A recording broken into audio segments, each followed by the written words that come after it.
Just the idea of going to winter camp, our kids were like so excited because half of them had never seen snow. They just grew up in the hood, so they're like, what is snow? It's like, it's that white stuff on the mountain. So the kids were like looking out the windows, like trying to figure it out, and some are saying, is that snow, is that snow? So, no, that's ice. That's the, you don't want to throw that at people will bleed. They immediately started playing with like this really dirty, like that brown gray snow, because they're like, it's snow. I'm like, no, like it is, but that's gross. Like, go up the curve and you're gonna see it. And just that alone, man, just the joy that they had of seeing real snow and watching our kids be kids, because a lot of them grow up in environments where they have to kind of adult themselves and they have to make immediate decisions to honestly take care of them sometimes. Our kids predominantly come from the downtown area. A lot of them come from Lowell community. So for them, this is their first time coming to camp. So this was just an experience of their own. Being around 900 other students was epic for them. A lot of them come from broken homes, or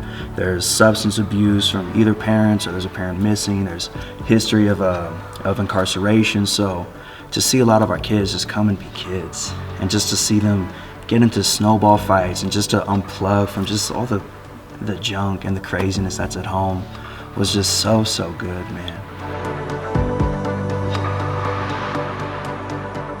Here at Hume, we had a great time. We were able to introduce our kids to Christ this weekend, and 3 of our kids gave their life to Christ, and then 2 of them rededicated their life to Christ. So it was pretty epic. Kids were going all in, and kids were jumping around, and kids were raising their hands, and kids were expressing their love to Jesus. So we had a couple of kids that, I know I'm not supposed to take pictures during worship time, but I just wanted to like capture like some of our kids from our group home that were like just like singing and just worshiping and hands up and stuff like that. And so as a youth pastor, that's huge, because I've never been able to see them interact that way at our church or even in youth group. And sometimes you need them to get out of their element. It's so simple to move them to a place, but that's why camps are so powerful. The donations last year were major in building momentum for our ministry, just kind of getting off the ground. Last year was our first major trip as a ministry, and I think we brought 16 students last year. We seen 6 students last year give their life to the Lord, baptized them when we got back, and that was dope. And then after that, we with the momentum that we had, we started to have like 20 to 25 kids meet in our garage on a weekly basis, which was, you know, small maybe to some, but for us it was a huge deal. I was worried about my neighbors being mad at me, honestly. And so really cool. And that was, we tied that back to Hume, but a story from that was one of our students invited a friend to come to one of our comeback events after Hume, right? And that student gave their life to the Lord. And this year, she's here as a leader. She is pouring back into our other girls. She didn't come to camp, but she was connected to a girl that got saved at camp. She got saved herself and was encouraging the other students. My wife was telling me she was crying the other night because of how amazing it was to kind of just see the full circle. We had some of our kids from our Spanish portion of our church, Casa de Cristo, come through, and they, because they're in their own little part of the church, they don't really hang out with the larger youth group. So Friday, they were kind of like, oh, these guys are kind of weird. I don't know these people. Who are you? And last night, man, on Saturday, when the gospel call was kind of sent out, it's like, all right, what will you do? Will you stand and say, I believe in Jesus? And to see all 3 of them stand up, man, just the joy in my heart. It's like, dude, you made it. Like, you went from feeling like outsiders, and now you're part of the family, a much larger family, not only down at the church, but God's family as a whole, of God's called people. Is just so good, man.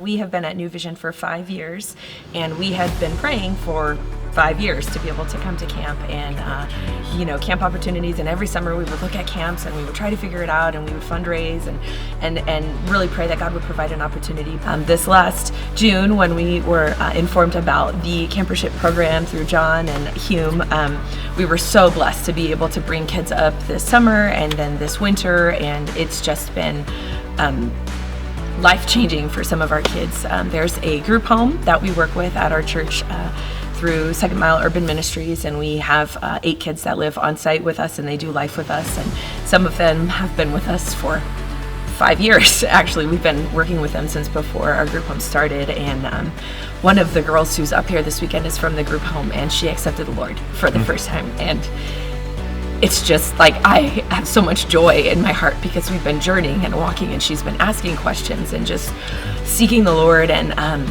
she's been in a group home with her brother and her sister, and this is the first time she's been willing to come by herself. And she came with her friends, and she stood up last night and she stood up this morning. And so it's just so cool to see God work and to just do amazing things in our students' lives. I'm so blessed that we were able to be a small part of that, and it would have happened without Hume. So we're super grateful for that. So thank you to all of our donors, everyone who gave someone a sponsorship. We really couldn't be here without them. We brought up 64 students from the hood for them to experience this, and then for them all to go down safely is a blessing. Thank you, man. If it were not for you guys giving your money, most of our kids honestly wouldn't be here. We come from a church that does not have money. Because of the generosity and just following the Lord's call on that, man, thank you guys so much for giving these kids an opportunity to genuinely hear the gospel call, to giving them a legitimate chance to break away from the craziness and the ugliness at home and to see the beauty of God. Man, you have changed some of my kids' lives, man, that I could never do, so thank you guys.